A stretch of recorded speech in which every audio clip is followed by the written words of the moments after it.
আল্লাহ বলে, বান্দা আমার মতো দয়ালু মনিব থেকে কেড়ে তোরে আলাদা করে দিল।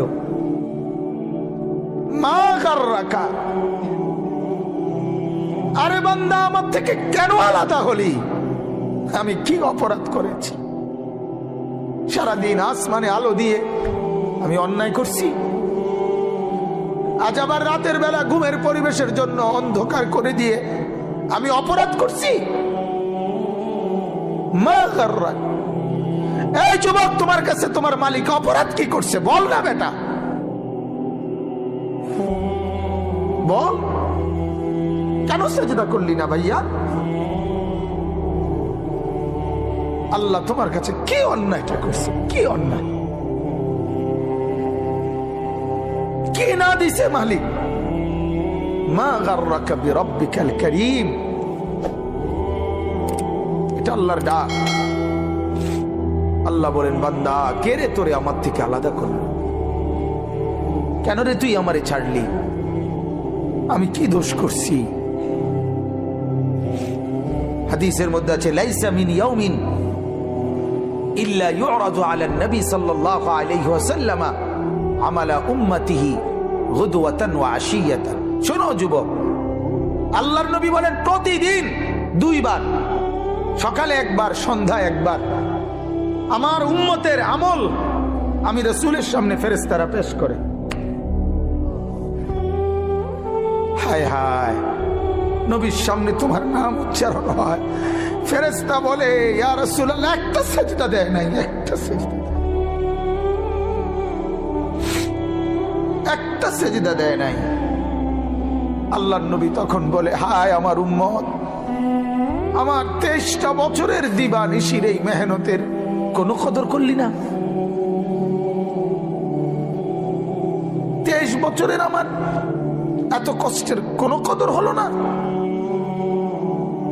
হাসরের ময়দানে নবী, দোস্ত শুনেন, হাসরের ময়দানে আল্লাহর নবী তার পিঠ দেখাবে, পিঠ, নবী তার পিঠ দেখাবে, পিঠ দেখায়া বলবে, উম্মত দেখ আমার পিঠ, চালনির মতো ছিদ্র ছিদ্র করে ফেলছি। তায়েফের বাচ্চারা যখন আমার পাথর মারছে, ওই পাথরের আঘাত সইতে গিয়ে। সেদিন দেখবেন, সেদিন বুঝবা যুবক, নওজোয়ান, তোমার জন্য কাদার কেউ নাই, তোমাদের জন্য ভাবার কেউ নাই। মা বাপ ছেড়ে দিছে তোমারে, যা বাবা নষ্ট হয়ে যা। আহা, মোবাইলের হাতে ছেড়ে দিছে তোমারে, নষ্ট বন্ধুদের হাতে ছেড়ে দিছে তোমারে, যা বাবা পেটের ভুক লাগলে ভাত খাইয়ে যাইস, বাকি টাইম নষ্ট হয়ে যা। অভিভাবক ছেড়ে দিছে সন্তানকে, দুপুর বেলা বের হইছে রাত 10টা পর্যন্ত, কারো কোনো পেরেশানি নাই। মা বাবার, ছেলেটা কি হচ্ছে, কার সাথে উঠতেছে, বসতেছে, খাইতেছে, চলতেছে, কারো কোনো পেরেশানি নেই। এভাবে জিন্দেগি চলে না বাজান, এভাবে জিন্দেগি চলে না। এই জন্য আল্লাহ তাআলা প্রতিদিন ডাকে, আমার বান্দা আমি কি অপরাধ করেছি? রাসূল প্রতিদিন বলে, আমার উম্মত আমি কি অন্যায় করছি? আমার তায়েফের রক্তের কোনো দাম নাই, আমার উহুদের দান শহীদ করার কোনো মূল্য নাই। 14 দিন আমি পেটে পাথর বেঁধেছি, আমার সেই পাথরের বাধা পেটের কোনো মূল্য নাই। আমি 3 মাস ঘরে চুলায় আগুন জ্বলে নাই, আমার সেই জীবনের কোনো মূল্য নাই। মুসলমানের ছেলেরা, মুসলমানের বাবারা, তোমরা তোমাদের আল্লাহকে চেনো, তোমরা তোমাদের রাসূলকে চেনো। মোবাইল দিয়া হইলো রবিকে চেনো, রাসূলের জীবনী শোনো, তাইলেও ফায়দা হবে। এই জীবন এভাবে নষ্ট করো না ভাইয়া। আল্লাহ আমাদেরকে বুঝ দান করেন, আল্লাহ আমাদেরকে কবুল করেন, আল্লাহ আমাদেরকে ফিকির দান করেন। অনেক যুবক বসছো মাশাআল্লাহ, আল্লাহ যত ছেলে বসছো, আল্লাহ তোমাদের ঈমান আমলের দৌলত দান করেন। এই কলিজাটা যদি একবার আল্লাহ পছন্দ করে তোমার, তো ওই দিলে আল্লাহ তাআলা ঈমান আমল দিয়েই দেবে। এজন্য তুমি আল্লাহর কাছে বলিও, আল্লাহ আপনি আমাকে আপনার জন্য গ্রহণ করেন, আপনার দ্বীনের জন্য গ্রহণ করেন। চলেন আমি যে আয়াত পড়ছি এই আয়াতে আল্লাহ তাআলা বলেন, সূরা আনফালের আয়াত, ইয়া আইয়ুহাল্লাযীনা আমানু। ওই পিছনে তাকায়ও না ভাইয়া, পিছনে তাকায়ও না, যে আসো আসো। ইয়া আইয়ুহাল্লাযীনা আমানু, হে ঈমানদারগণ। এটা আল্লাহর ডাক। কার ডাক? আল্লাহর। ইয়া আইয়ুহাল্লাযীনা আমানু, এটা আমার মালিকের ডাক। মালিকের এই ডাকে পৃথিবীর সবচেয়ে বেশি মায়া। সন্তান যখন, মা যখন সন্তানকে ডাকে, ওই ডাকে যেতটুকু মায়া, বাবা সন্তানকে ডাকলে যতটুকু মায়া, আল্লাহর কসম এই ডাকের মধ্যে গোটা পৃথিবীর সবচেয়ে বেশি মায়া এর মধ্যে। ইয়া আইয়ুহাল্লাযীনা আমানু, হে ঈমানওয়ালা। আল্লাহ বলেন, বান্দা তুমি কালেমা পড়েছো, তুমি নিজেকে মুসলমান পরিচয় দিয়েছো, আমি আল্লাহ খুশি হলাম, তোমার ঈমান গ্রহণ করে নিলাম। আমি আল্লাহ এই কারণেই তোমাকে ঈমানদার বলে ডাক দিলাম। এটা প্রমাণ করে যে আল্লাহ আমার ঈমান গ্রহণ করছে। বলেন আলহামদুলিল্লাহ। ইয়া আইয়ুহাল্লাযীনা আমানু, এই শব্দটি কোরআনুল কারীমের মধ্যে মোট 89 বার আছে। 89, 8, 9, 89 বার আল্লাহ তাআলা 89 বার আমাদের ঈমানদারদেরকে ডাক দিয়ে দিয়ে বলছেন। কি বলছেন? দারুণ কথা। আল্লাহ বলেন, বান্দা তোমার ঈমান আমি গ্রহণ করলাম, এজন্য তোমাকে ঈমানদার বলে ডাক দিলাম।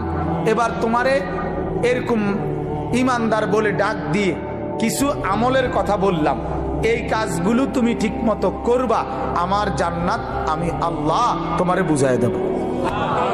ঈমানওয়ালার জন্যই জান্নাত। জান্নাত আল্লাহ বানাইছেন কার জন্য? আমাদের জন্য। এই যে আপনারা যারা বসছেন এখানে, ছোট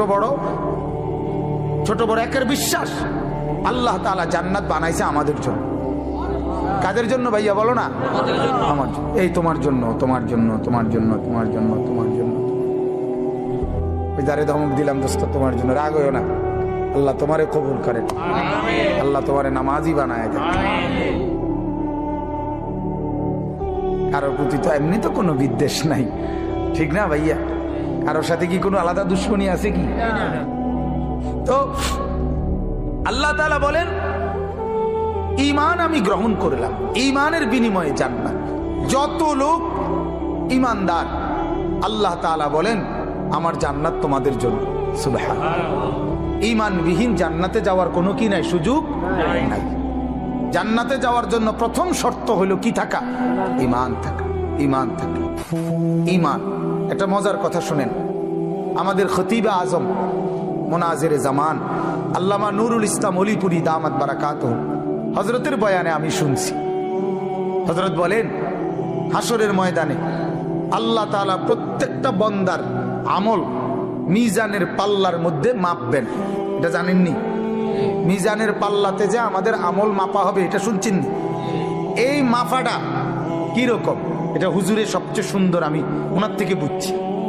হুজুরে বলেন যে এই মিজানের পাল্লায় ঈমানদারের নেক আমল আর ঈমানদারের আমল আল্লাহ তাআলা 2 বার মাপাইবেন।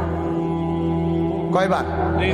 1 নাম্বার হলো যে ঈমান, এটা যদি থাকে, কারো যদি 1 জাররা 1 বিন্দু পরিমাণও ঈমান থাকে, তাহলে এই ঈমান একটা নেক কর্ম, মানে এটা একটা নেক কাজ। ঈমানটাই একটা কি আমল? নেক আমল। কথা বুঝছেন? এটা একটা নেক কাজ। তো আল্লাহ পাক রব্বুল আলামিন এক পাল্লার মধ্যে তার পুরা জিন্দেগীর গুনাহ এটার মধ্যে উঠাবেন। আরেক পাল্লার মধ্যে প্রথমত শুধুমাত্র ঈমানটা, এটা একবারে বিন্দু পরিমাণ হোক, সরিষার দানা, মিসকালা হাব্বাতিন মিন খারদাল। কোরআনেও আছে, হাদিসেও আছে, আল্লাহ বলছে, নবীজিও বলছে, সরিষার দানা পরিমাণ ঈমানটুকু যারা আছে, এটাই আল্লাহ তাআলা আরেকটা পাল্লার মধ্যে ফেরেশতারা রাখবেন। তাহলে এক পাল্লার মধ্যে কি? গুনাহ, আরেক পাল্লার মধ্যে শুধু ঈমানটা। এই শুধু ঈমানটা রাখার কারণে গুনার পাল্লা যদি 7 আসমানের চাইতে ভারী হয়, গুনার পরিমাণ যদি 7টা পৃথিবী বরাবরও হয়, তারপরেও এই ঈমানের এই সামান্যটুকু সমস্ত গুনার পাল্লার চাইতে ঈমানের পাল্লা ভারী হবে। আর ফেরেশতা ঘোষণা দিবে, তুমি চিরস্থায়ী জাহান্নাম থেকে মুক্তি পাইলা, খুলুদ ফিন্নার, অর্থাৎ তুমি চিরস্থায়ী জাহান্নামী হবে না। এখন ফেরেশতা বলবে, তবে দাঁড়াও, তোমার ফয়সালা এখনো শেষ হয়েছে না। প্রথমত তুমি এই নিশ্চয়তা পাইলা যে তুমি চিরস্থায়ী কি না, জাহান্নামী না। তবে এখনই ডাইরেক্ট জান্নাতে যাইবা নাকি একটু ঘুরাইন লাগবো, এইটা একটু কাম বাকি আছে। তখন ওই ঈমানটাকে সরাইয়া তার বাকি যত নেক আমল, নামাজ, রোজা, হজ, যাকাত, ওযু, গোসল, দান, সাদাকা, জিকির, তাসবিহ, তেলাওয়াত, আরো নেক আমল আছে না, এই নেক আমলগুলো এবার ওই পাল্লাতে রাখা হবে। এই পাল্লিতে রাখলে ঈমান, আরে নেক আমল এবার আবার টান দিবে, আবার টান দিলে এইবার যদি নেক আমলের পাল্লা